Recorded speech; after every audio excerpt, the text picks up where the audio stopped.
Уже по традиции обсуждение начинается с анализа результатов опроса, проведенного партийцами среди северян. Оказалось, большинство респондентов оценивают школьное образование на средний уровень. Низкую отметку поставили 20%, а высокую только 13%. А вот на вопрос, что бы следовало перенять из советской системы, люди припомнили гармоничность той школьной программы в целом. И сегодняшние педагоги с этим согласны.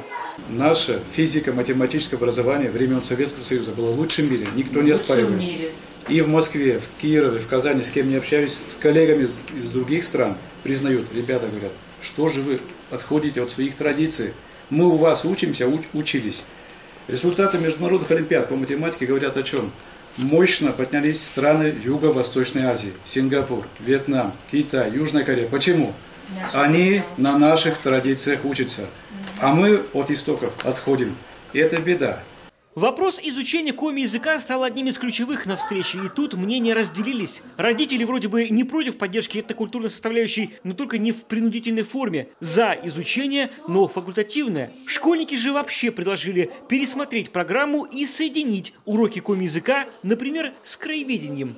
Родители напишут заявление о том, какой язык является родным для их ребенка, коми-язык или русский язык, и в зависимости от этого образовательные организации предоставят условия для получения образования.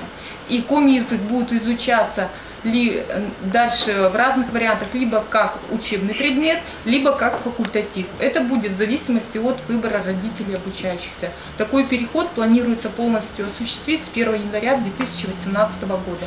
Но все же, как заинтересовать ученика родной культурой, да и учебой в целом? И главное, в чем заключается роль школы сегодня? Вопросы не из легких, но среди участников этой беседы нашлись и те, кто, похоже, знает на них ответы. Отношение детей к учебе изменить.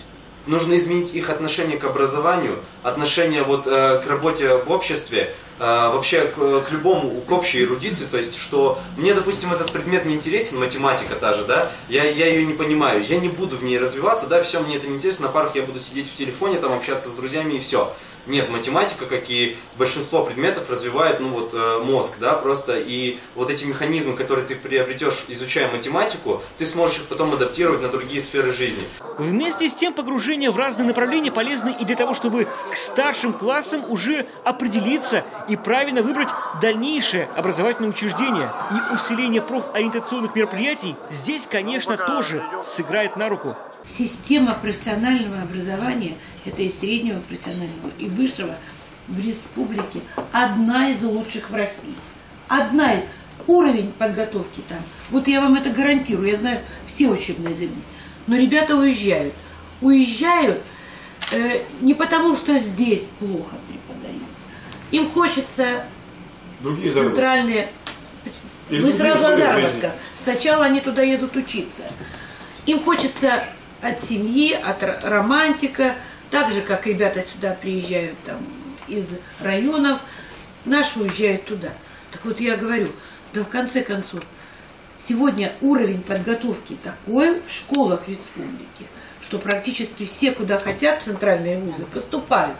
Подчеркнули общественники и важность налаживания системы ЕГЭ в регионе. Ведь именно она открывает двери ведущих вузов для молодежи из глубинки. Роман Истомин, Александра Головина, телеканал Юрган, Сыктывкар.